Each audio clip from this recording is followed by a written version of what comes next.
Hi everyone, exam medicine channel में आप सभी का स्वागत है। हम बात करेंगे हिंदी के महत्वपूर्ण टॉपिक की। जैसा कि आप सबको पता है कि आपको लगातार वीडियो दिए जाते हैं। आज के सेक्शन में हम हिंदी के टॉपिक समास की बात करेंगे। हमने इसके पहले भी आपको हिंदी की कुछ चीज़ें दी हैं।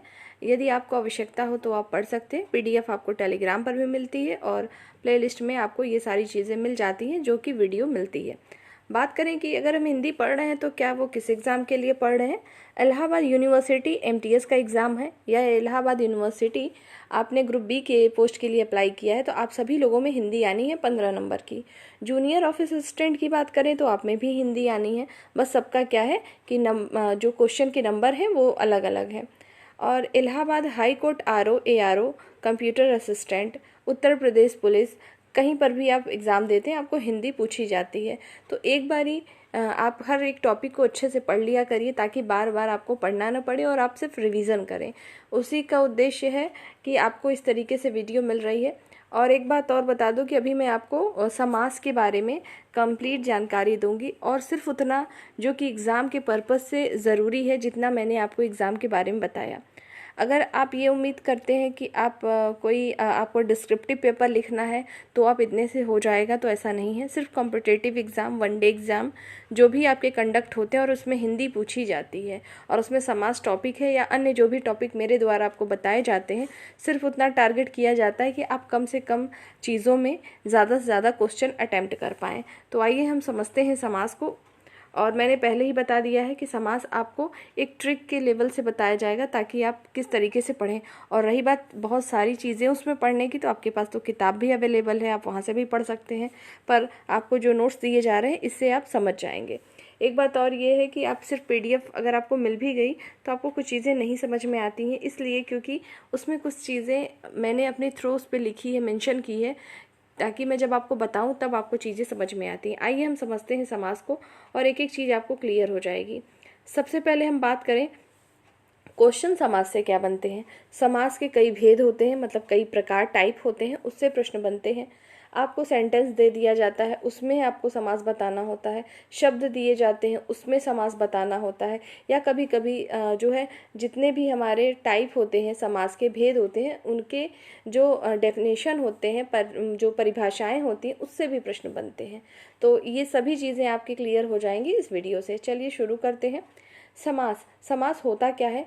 तो दो या दो से अधिक शब्दों से मिलकर बना होता है तो उसे हम समास कहते हैं। और जो शब्द बनता है वो नया शब्द होगा और सार्थक होगा। ये जो यहाँ पर लिखा हुआ है इसका यही मतलब है। अब समझ लीजिए इसको। दो या दो से अधिक शब्दों से मिलकर बनेगा। जब कोई चीज़ दो या दो शब्दों से मिलकर बनेगी तो जाहिर सी बात है वो क्या होगी, नवीन, मतलब नया शब्द होगा और वो सार्थक होगा। सार्थक का मतलब उसकी कुछ मीनिंग निकलनी चाहिए। ऐसा नहीं है कि हमने दो शब्द जोड़ तो दिया पर उसका कोई अर्थ ही नहीं निकल रहा है। ठीक है, तो जो सार्थक शब्द होगा वही आपका क्या होता है, समास होता है। कल मैंने आपको शब्द रचना पूरी पढ़ाई थी, उसको अगर आपने देखा होगा तो उसमें समास के बारे में भी एक दो लाइन थी। तो अब हम आगे समझते हैं। जैसे आपको इसमें पूछेगा क्या, तो दे देगा कि दो या दो से अधिक शब्द से मिलने वाले जो नए शब्द होते हैं उसको क्या कहते हैं। संधि कहते हैं, समास कहते हैं, दोनों कहते हैं, दोनों नहीं कहते हैं, इस तरीके का ऑप्शन मिलेगा आपको। तो उसे क्या कहते हैं, हम समास कहते हैं। अगर यही लिख दिया जाए दो या दो से अधिक वर्ण, जब दो वर्णों का मेल होता है या दो वर्ण जब मिलते हैं तो समास होता है। समास का मतलब होता है संक्षिप्त। ठीक है। समास विग्रह, विग्रह मतलब क्या होता है, अलग करना। जब आपको कोई शब्द दिया जाता है उसको अलग करने को आता है तो होता है समास विग्रह। ठीक है। और जैसे कि आपको कोई भी चीज़ दे दी जाती है शब्द और उसको विग्रह पहले से रहता है, उसको जोड़ना रहता है। ठीक है। तो जो हम वर्णों का मेल कराते हैं, मतलब वर्णों को जो जोड़ते हैं वो हमारी संधि बनती है, जबकि दो शब्दों को जोड़ने से हमारा समास बनता है। संधि और समास में ये डिफरेंस होता है, याद रखेंगे।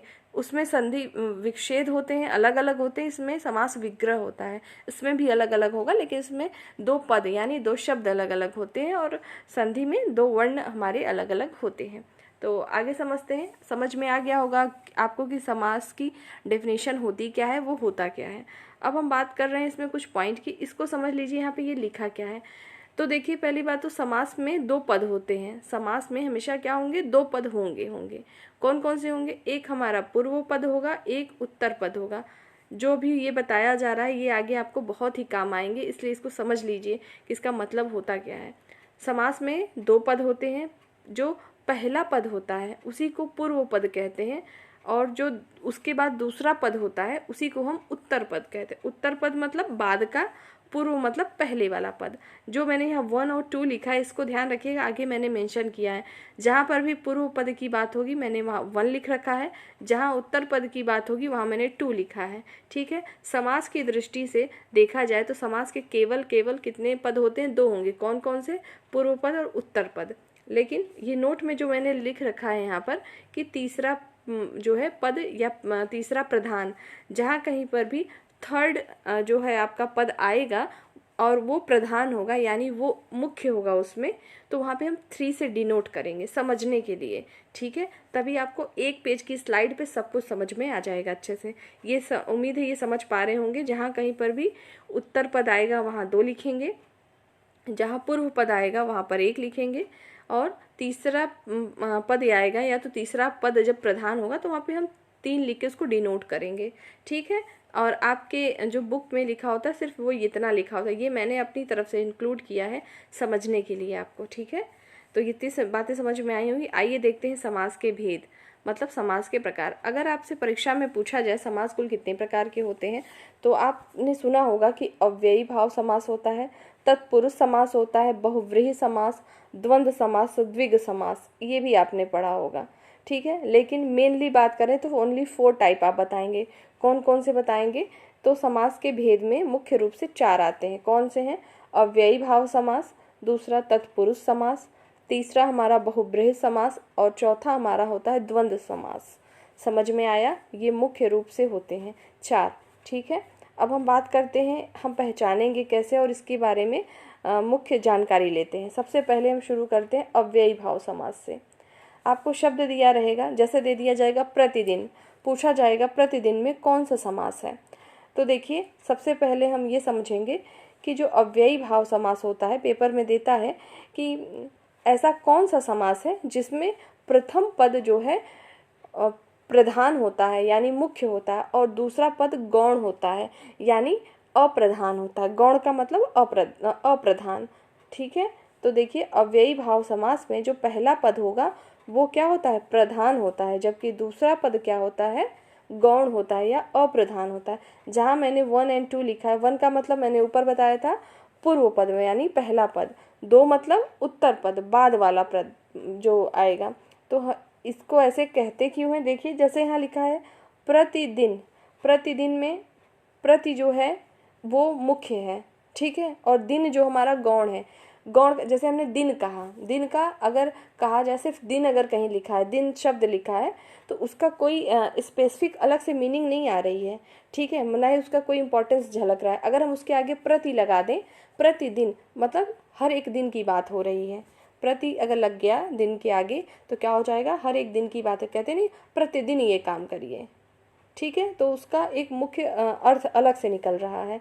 ठीक है, तो ऐसे शब्द जिसके आपको शुरू में मतलब जिसके जो है प्रथम पद में मतलब पूर्व का जो पद होगा उसमें आ शब्द आ जाए, यथा आ जाए, प्रति आ जाए, ये शब्द अगर लगे होंगे तो आप समझ लीजिएगा कि वो क्या हो जाते हैं? आपके अव्ययी भाव समास होते हैं। तो क्या ये आपको ऐसा लिखा मिलता है? जी नहीं, मैंने आपको ट्रिक के लिए लिख दिया है कि आप ऐसे कॉन्सेप्ट को क्लियर कर लीजिए। जैसे प्रतिदिन लिखा है, प्रत्येक लिखा हुआ है, आमरण है, आ शब्द जुड़ा हुआ है, तो ऐसे बहुत सारे शब्द आपको मिलेंगे जिसको आप सेलेक्ट करने में आपको आसानी होगी कि अव्ययी भाव समास होता क्या है।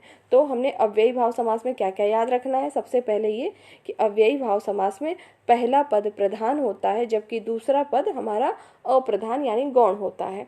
और इसमें क्या होता है कि जो पहला पद प्रधान है उसमें हमें आ लगा होगा। जैसे आगम लिखा है, आगम क्या होगा? आगम शब्द अगर लिख दिया जाए तो आगमन लिख दिया जाए, तो आगमन में आगमन लिखा हुआ है तो वो अव्ययी भाव समास में आएगा। यथाशक्ति अगर लिखा जाए, यथाशक्ति शब्द अगर दे दे, पूछे यथाशक्ति में कौन सा होगा? यथा लगा है मतलब वो अव्ययी भाव समास होगा। जैसे यहाँ पे प्रतिदिन है तो प्रति अगर लग गया तो भी शब्द आपका क्या हो जाएगा? अव्ययी भाव समास हो जाता है। ठीक है, सॉरी, अव्ययी भाव समास आपका हो जाएगा। ये मैंने कुछ एग्जाम्पल जो यहाँ लिखे हैं वो इसलिए लिखे हैं कि ये सब पूछे गए हैं, रिपीटेड हैं, इसलिए मैंने वही मेंशन किए हैं। और जब मैं आपको हिंदी की प्रैक्टिस कराऊंगी तो आपको एक साथ कंबाइंड रूप में हर एक चीज़ मिलेगी, या उसमें संधि समास आपके और भी चीज़ें इंक्लूड होंगे। फिलहाल आपको यहाँ डेफिनेशन समझनी है और वो एग्जाम्पल जो कि परीक्षा में पूछे जाते हैं और डाउट क्रिएट करते हैं उसको देखना है। तो समझ में आ गया होगा आपको कि अव्ययी भाव समास होता क्या है। अब बात करते हैं हम तत्पुरुष समास की। देखिए, जो तत्पुरुष समास होता है इसके अपने कई भेद होते हैं, लेकिन मेन रूप से बात करें तो ये दो होते हैं। कौन कौन से होते हैं? कर्मधारय समास और द्विगु समास। कर्मधारय समास और द्विगु समास, अभी इसको पढ़िए, फिर इसके आगे इसके जो और प्रकार हैं उसको मैं बताऊंगी। तो तत्पुरुष समास के अंतर्गत कौन कौन से आए? कर्मधारय समास और द्विगु समास आते हैं। ठीक है, अब डिफिनेशन इसकी समझ लीजिए। देखिए यहाँ पे दो लिखा है। देखिए, आपने जब छोटे क्लास में आप पढ़ते रहे होंगे तो आपको बताया होगा कि देखिए आपने लेस देन ग्रेटर देन पढ़ा है, लेकिन हम यहाँ पे लेस देन ग्रेटर देन नहीं बताएंगे, एक इजी भाषा में समझ लीजिए।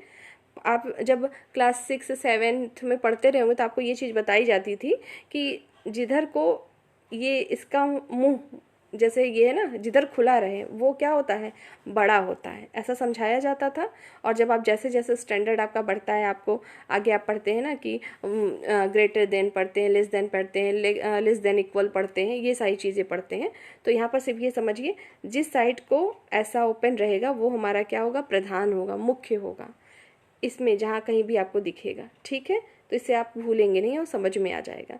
तो देखिए, तत्पुरुष समास में क्या होता है? इसमें दूसरा पद प्रधान होता है जबकि पहला पद अप्रधान यानी गौण होता है। ये जो मैं डिफिनीशन बोल रही हूँ सिर्फ बोला नहीं जा रहा है, ये आप देखिएगा, प्रैक्टिस सेट लगाइएगा, उसमें सब कुछ आता है पेपर में। ठीक है, तो याद रखेंगे। अव्ययी भाव समास में क्या था? पहला पद प्रधान था, दूसरा क्या था? गौण था। जबकि तत्पुरुष समास में दूसरा पद प्रधान होता है और पहला पद गौण होता है या अप्रधान होता है। ठीक है, तत्पुरुष समास के दो भाग होते हैं मेन रूप से। कौन से? कर्मधारय समास और द्विगु समास। ठीक है, इनको समझ लीजिए कि क्या होता है, कैसे हम पहचानेंगे। देखिए, जो कर्मधारय समास है इसमें भी क्या होगा हमारा, चूंकि तत्पुरुष समास अभी हमने जब पढ़ा तभी हमने पढ़ लिया कि जो दूसरा पद है वही प्रधान होगा। तो तत्पुरुष समास के जितने भी प्रकार आप पढ़ेंगे, उसके जितने भेद पढ़ेंगे, सब में दूसरा पद ही प्रधान होगा। तो इसको याद करने की तो ज़रूरत ही नहीं पड़ी, आपको याद हो गया। जैसे पुरुषोत्तम, ऋषिवर, ये सभी किसके हैं? कर्मधारय समास के जो है प्रकार हैं। सॉरी, ये सब क्या है? कर्मधारय समास के एग्जाम्पल में है। मेनली आपसे क्या पूछा जाता है? द्विगु समास। आइए द्विगु समास को समझते हैं, और ये कन्फ्यूज़न क्रिएट करता है। देखिएगा, द्विगु समास किसका भाग है? तो तत्पुरुष समास का है। इस वजह से ही इसमें क्या है? दूसरा पद हमारा क्या होता है? प्रधान होता है। प्रधान का मतलब क्या होता है? विशेष्य होता है। ठीक है, और जो पहला पद होगा वो संख्यावाची होगा। मतलब ऐसे शब्द आप देखेंगे जिसमें डिजिट से शुरुआत हो, संख्यावाची हो, वो हमारे क्या होंगे? द्विगु समास होते हैं। जैसे देखेंगे, और इसको भूले नहीं तो कैसे याद करें? द्विगु में देखिए खुद ही लग रहा है द्वि, मतलब संख्या का आभास हो रहा है, तो ये समझ लीजिएगा संख्यावाची शब्द जो हमारे होते हैं वो द्विगु समास होते हैं। क्या हमेशा ऐसा होता है? नहीं, कुछ अपवाद हैं। जो अपवाद हैं वो मैंने लिखा है। बहुब्रीहि समास और द्विगु समास दोनों में थोड़ा सा कन्फ्यूज़न होता है एग्जाम्पल को लेके, तो जो प्रश्न रिपीटेड होते हैं उसको मैंने लिख ही दिया है ताकि आपको गलती ना हो। देखिए, द्विगु समास में क्या होता है कि संख्यावाची शब्द होते हैं। पहला पद में क्या होगा? संख्यावाची शब्द होंगे, दूसरे में क्या होगा? विशेष्य होगा वो। ठीक है, और दूसरा पद ही प्रधान था। जैसे देखते हैं, जैसे यहाँ पे लिखा है पंचवटी, पंचवटी लिखा है ना, तो आप, वटी मतलब क्या होता है? वृक्ष होता है, वो स्थान होता है, वृक्ष। ठीक है, वट माने वन, वो पढ़े होंगे आप, तो वही। तो इसमें क्या आप देख रहे हैं कि पंच मतलब 5 लिखा है। देखेंगे सब में आपको संख्या शब्द का बोध हो रहा है। जैसे शताब्दी, 100 शताब्दी मनाई जाती है ना, शताब्दी वर्ष, तो वही है शताब्दी, शत। चौराहा, चौराहा का मतलब 4 से है। और तिरंगा, तिरंगा 3 रंग का, ठीक है, जिसमें 3 रंग होंगे।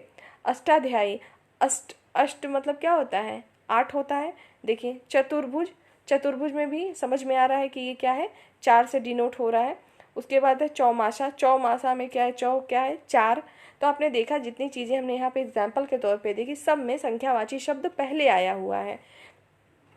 तो क्या जो संख्यावाची शब्द है वो प्रधान है? नहीं, वो प्रधान नहीं है। प्रधान जो है दूसरा पद होता है। दूसरा पद प्रधान क्यों होता है? वो इसलिए होता है क्योंकि जो पहला शब्द है हमारा सिर्फ ये बता रहा है कि वो कितने हैं, मतलब डिजिट बता रहा है, हमारा संख्या बता रहा है। जबकि मेनली जो रूप से देखें तो ये पता चलता है, मेन उसको पूरा कंप्लीट पढ़ने के बाद जब हम मुख्य पद को पढ़ते हैं तभी हमको समझ में आता है बात किसकी हो रही है। जैसे जो लिखा हुआ है आपका तिरंगा, ठीक है, तिरंगा में आप 3 रंग का जो आपका फ्लैग होता है उसमें 3 रंग होते हैं। तो पूरा जब तक सेंटेंस नहीं पढ़ेंगे तब तक आपको समझ में नहीं आएगा। तो द्विगु समास में ये समझ में आ गया होगा आपको कि कौन सा पद प्रधान होता है और कौन सा गौण होता है। ठीक, आप अगर ये याद कर लें तो आपको इसको याद करने की ज़रूरत ही नहीं पड़ेगी, वही चीज़ है नीचे भी। लेकिन एग्जाम्पल जो मैंने रखे हैं ज़रूर पढ़िएगा। देखिए यहाँ मैंने चतुर्भुज पे ये ब्लॉक मारा है और यहाँ पर भी मैंने ये किया है। ठीक है, ऐसा क्यों किया है? क्योंकि ये दोनों अपवाद हैं। जो भी यहाँ चीज़ें लिखी ये दोनों ना आपको बहुविकल्पीय जो प्रश्न आते हैं, ऑब्जेक्टिव MCQ आपको पूछ लिए जाते हैं। दे देगा चतुर्भुज कौन सा समास है, बहुब्रीहि भी ऑप्शन में रहेगा और द्विगु भी रहेगा। अगर बहुब्रीहि और द्विगु समास दोनों ऑप्शन में है तो आप प्रीफर किसको करेंगे? आप द्विगु समास को करिएगा। अगर द्विगु समास ऑप्शन में नहीं है, दिया हुआ है आपको कि जैसे दे दिया जाए चतुर्भुज कौन सा समास है और आपको दिया जाए अव्ययी भाव समास, तत्पुरुष समास और बहुब्रीहि समास या इनमें से कोई नहीं, तो आप क्या कहेंगे? बहुब्रीहि समास। अगर द्विगु समास लिखा है तब आप द्विगु समास को ही प्रेफर करेंगे, वही राइट आंसर होगा। ठीक है, तो आइए अब समझ लेते हैं बहुब्रीहि समास को कि बहुब्रीहि समास क्या होते हैं। देखिए यहाँ पे मैंने 3 लिखा हुआ है। 3 का मतलब शुरू में आपको बताया था ना कि जो तीसरा पद प्रधान हो, ना पहला पद प्रधान हो ना दूसरा हो। ठीक है, तो पहला और दूसरा पद जिसमें प्रधान नहीं होते हैं वो कौन सा समास होता है? बहुब्रीहि समास होता है। ऐसे ही दे के देता है पेपर में, सेंटेंस दे देगा कि जिसमें पहला और दूसरा पद दोनों अप्रधान हो कौन सा समास होता है? तो कौन सा समास होगा? बहुब्रीहि समास होगा। डिफिनीशन लिखेंगे, भूल जाएंगे, रिवीजन भी नहीं करेंगे, तो इससे अच्छा है छोटी सी चीज़ों में अच्छे से हम रिवीजन कर पाएँ, इसलिए ऐसे लिखा हुआ है। समझ में आया? अब यहाँ पे दोनों पद जब प्रधान नहीं है तो उसका मतलब क्या है? मतलब ये है कि दोनों शब्दों को, मतलब दोनों पद को मिलाने से एक नया अर्थ निकलता है, एक नया मतलब वर्ड होता है जिसका अलग ही मीनिंग होगा, ना पहला पद प्रधान होगा ना दूसरा। जैसे देखते हैं यहाँ पे हम बात करते हैं, जैसे देखिएगा नीलकंठ, दशमुख वाला दशानंद कहते थे ना, किसको कहते थे? पता हो तो बताइए कमेंट सेक्शन में, ज़रूर पता होगा आपको। त्रिलोचन, चतुर्भुज, बारहसिंहा से क्या? देखिए अब यहाँ पे मैंने यही क्यों लिखा है बारहसिंहा, क्योंकि आप कंफ्यूज हो जाएंगे। 12 का मतलब यहाँ पे संख्यावाची से भी आ रहा है, ये द्विगु समास नहीं होगा, क्योंकि ये बता रहा है बारहसिंहा को अलग अर्थ दे रहा है। ठीक है, जैसे दशमुख है, नीलकंठ है, त्रिलोचन है, इसमें भी तो त्रि आया। ठीक है, शिव जी को कहते हैं ना कि 3 नेत्र वाले हैं, तो इनका त्रिलोचन किसको कहते हैं? हम शिव जी को कहते हैं। तो उसका मतलब ये नहीं है कि त्रिलोचन लिखा है तो वो हमारा द्विगु समास होगा। और इसी वजह से मैंने सिर्फ वही यहाँ पे एग्जाम्पल लिख रखा है जो कि पूछा जाता है, और यही आप कंफ्यूज हो जाएंगे। जैसे पंचानन है, ठीक है, और चक्रपाणी है, तो चक्रपाणी पाणी किसको कहते हैं? विष्णु भगवान को कहते हैं। तो मतलब तीसरा अर्थ निकल रहा है, ना ही पहले और दूसरे पद दोनों, इसीलिए इसमें क्या है? अप्रधान है। तीसरा पद जो आएगा वही प्रधान होगा। ठीक, ये समझ में आ गया होगा आपको बहुब्रीहि समास। अब आइए बात करते हैं द्वंद्व समास की। ये जो द्वंद्व लिखा है, द्वंद्व समास, इसमें क्या होता है? पहला और दूसरा दोनों पद प्रधान होते हैं। क्या होता है? बहुब्रीहि में दोनों पद प्रधान नहीं होते, जबकि द्वंद्व में दोनों पद जो है हमारे क्या होते हैं? प्रधान होते हैं। विग्रह करने पे मतलब इस 2 शब्दों को, जो इसके 2 शब्द होंगे उसको अलग जब करेंगे तो आपको 2 शब्दों से जोड़ना पड़ेगा, एक शब्द बीच में जरूर आएगा। विग्रह करने पर क्या क्या आता है? जैसे या आएगा, अथवा आएगा, या तो और आएगा। इससे हम समझ सकते हैं। जैसे आपके पेपर में देता है भाई बहन, ठीक है, भाई बहन कौन सा समास है? ये द्वंद्व समास है, क्योंकि हम इसको कहते हैं ना भाई और बहन। माँ बाप, माँ और बाप, ठीक, तो ये सब क्या हो जाएंगे हमारे? माता पिता, माता और पिता, ये सभी हमारे क्या होंगे? द्वंद्व समास में आएंगे। खरा खोटा, खरा या खोटा, कहते हैं ना चाय या कॉफ़ी, चाय या कॉफ़ी, ठीक है, चाय और कॉफ़ी नहीं बोलते, या कॉफ़ी। मतलब 2 शब्दों को अलग करने के लिए, विग्रह करने के लिए जो बीच में शब्द जुड़े रहेंगे उसमें रहेगा अथवा रहेगा, और रहेगा, या रहेगा, ऐसे शब्द का प्रयोग किया गया रहेगा, वो हमारे द्वंद्व समास होते हैं। द्वंद्व समास के डिफिनीशन क्या हुआ कि दोनों पद हमारे प्रधान होते हैं। ठीक है, समझ में आया? तो अभी हमने यहाँ तक क्या क्या चीज़ें समझी हैं, समास के भेद समझ लिए हैं मेन रूप से। अभी हम नीचे पढ़ने वाले तत्पुरुष समास के भेद, इससे भी प्रश्न बनते हैं जो आप यहाँ पर देख रहे हैं। ठीक है, तो आइए देखते हैं। तत्पुरुष समास जब मैंने बताया आपको तो बताया था कि दूसरा पद प्रधान होता है, पहला पद जो है अप्रधान होता है। ठीक है, और उसमें हमने कर्मधारय समास को पढ़ा और द्विग समास को पढ़ा। अब यहाँ पर कुछ और प्रकार हैं जो कि यहाँ से प्रश्न बनते ही बनते हैं। तो आइए देखें ये लिखा क्या है। आप जो ये लिखा है तत्पुरुष समास के भेद, इसको बहुत पहले ही आप अपने जो 6, 7, 8 की बुक होती है उसमें भी ये चीज़ें होती हैं, तो आपको याद भी कराई जाती हैं चीज़ें। आइए देखिए, जैसे कर्म तत्पुरुष समास, यहाँ मैंने लिखा नहीं है लेकिन पूरा नाम क्या रहेगा, कर्म तत्पुरुष समास, करण तत्पुरुष समास, संप्रदान तत्पुरुष समास, आपादान तत्पुरुष समास, संबंध तत्पुरुष समास और अधिकरण तत्पुरुष समास।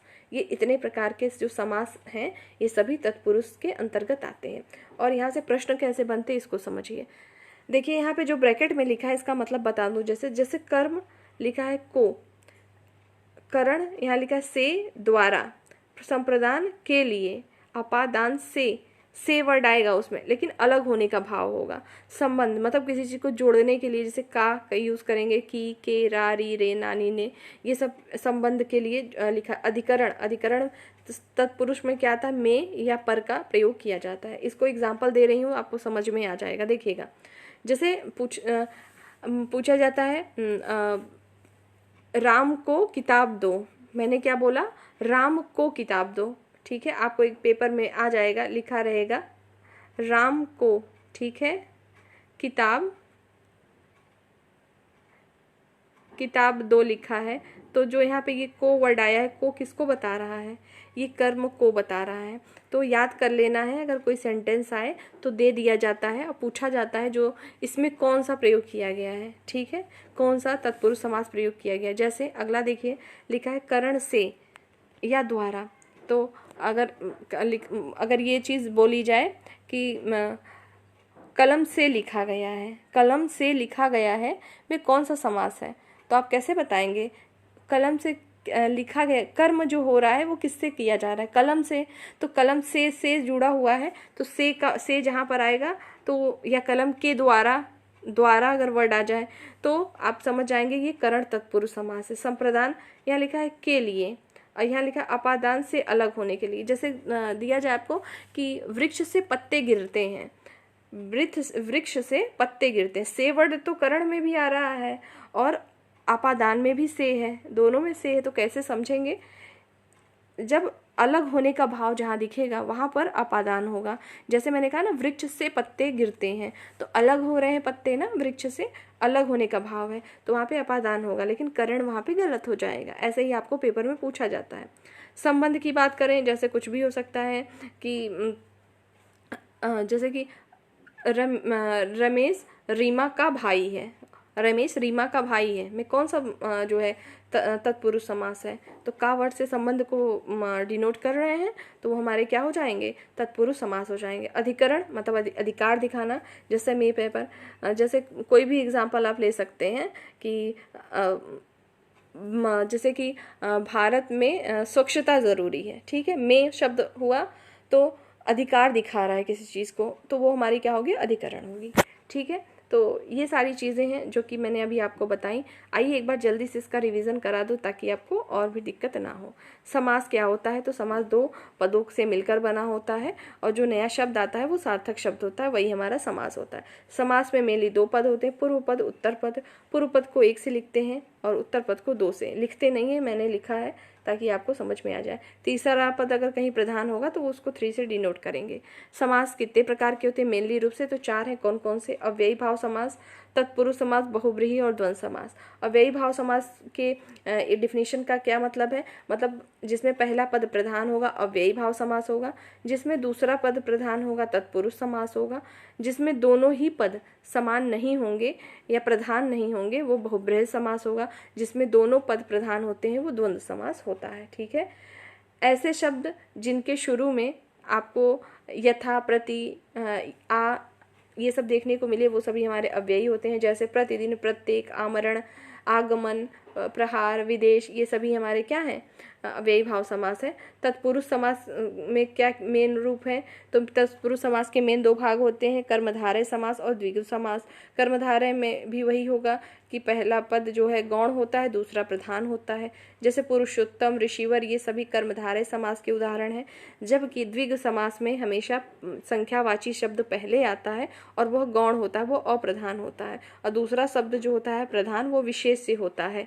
और जैसे पंचवटी, शताब्दी, चौराहा, तिरंगा, अष्टाध्यायी, चतुर्भुज, चौमासा, ये सभी। बहुब्रीहि समास में क्या होता है, हमारे दोनों पद अप्रधान होते हैं, जैसे नीलकंठ, दशमुख, त्रिलोचन, चतुर्भुज, बारहसिंहा, पंचानन और चक्रपाणि। द्वंद्व समास में दोनों पद हमारे क्या होते हैं, प्रधान होते हैं, जैसे भाई बहन, भाई और बहन, खरा खोटा, माता और पिता, इस तरीके से जो भी चीज़ें आती हैं, विग्रह करने पर हमेशा या अथवा और शब्द लिखा होता है। तत्पुरुष समास के और भी भाग हैं जो कि यहाँ पर है। कर्म को करण से संप्रदान के लिए अपादान से अलग होने के भाव में संबंध काकी के अधिकरण में पे पर, इसको याद कर लीजिएगा, इंपॉर्टेंट है। इतना तो आपको समास में अगर याद है तो वनडे एग्जाम में कोई भी प्रश्न आएगा तो आप गलत नहीं करेंगे। तो बात करें क्या एग्जाम्पल इतना ही है, नहीं, बहुत सारे होते हैं। मैंने यहाँ पे सिर्फ अपवाद वाले लिखे हैं और जो कि पूछे जाते हैं मोस्टली। इसकी प्रैक्टिस जब कराऊंगी तो आपको समाज की और भी चीज़ें प्रोवाइड करा देंगे, ठीक है। अगर आप सिर्फ इस पेज को ले भी लेते, जैसे अभी मैं PDF सेंड करूँगी, तो क्या समझ में आ जाएगा, नहीं, बहुत सारी चीज़ें होती हैं कि समझानी पड़ती हैं, बाकी आपकी इच्छा है, ठीक है। तो आज की वीडियो में सिर्फ इतना ही है। नेक्स्ट टॉपिक के साथ हम जल्द मिलेंगे। आपकी कोई क्वेरी हो, कोई डाउट हो या इसमें कुछ समझ में ना आया हो तो पूछ सकते हैं। एक बात और, ह्यूमन नेचर है, हो सकता है कहीं पे कुछ मिस्टेक हो तो आप बताएंगे और उसको करेक्ट कर लिया जाएगा, ठीक है। तो नेक्स्ट वीडियो में जल्द मिलते हैं। जय हिंद।